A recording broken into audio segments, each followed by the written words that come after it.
Member Saanich North and the Islands. Thank you, Mr. Speaker. Last week, my colleague asked the Minister of Transportation why we're updating legislation for the taxi industry without engaging ride-sharing companies. What we are deeply concerned about is a two-stage process where a new taxi-only status quo is created before considering ride-sharing at some later date.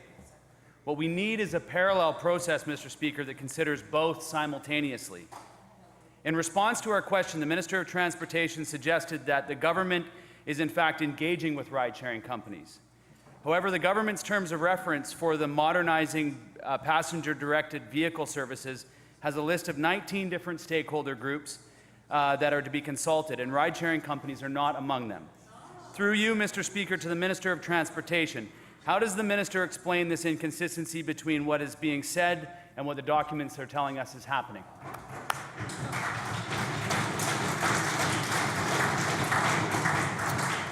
Minister of Transportation.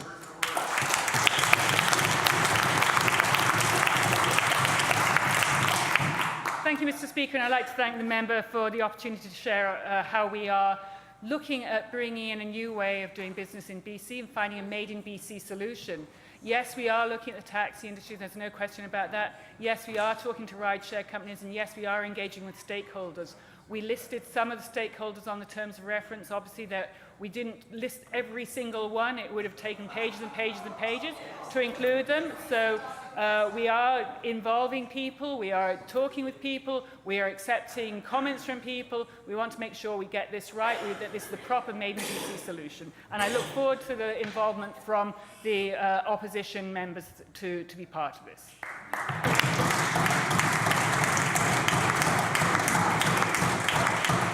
Member Saanich North and the Islands on a supplemental. Thank you, Mr. Speaker.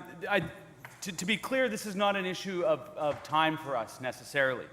I think that everyone understands that the public policy that's debated and developed in this House needs to be done right, and reviewing taxi legislation is part of the solution.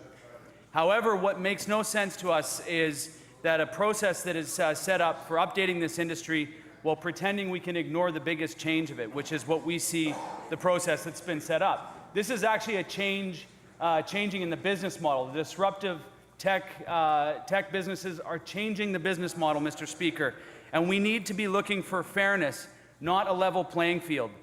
Through you, Mr. Speaker, to the Minister of Transportation, will the Minister commit to providing an updated terms of reference that includes a more inclusive list of the people that are being consulted on this, and that Mr. Hara will not simply engage ride-sharing companies, but ensures that the report produced will include considerations for a regulatory regime in which ride-sharing companies can operate in this province, Mr. Speaker?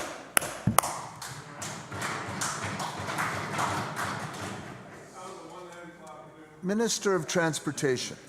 Thank you very much, Mr. Speaker. As I mentioned in answer to the previous question, we are talking to ride-share companies. We're talking to a wide range of organisations, both international ride-share companies as well as local ride-share companies. We're talking to stakeholders from across the province and beyond. And we, as people know, we have had Dr. Dan Hara, who I think perhaps said it best, that, and if I might quote him, that whenever there's a new technology that offers potential benefits and net improvements, it's always possible to allocate those benefits so there's a win-win-win. So that users win, customers win, and so that providers win.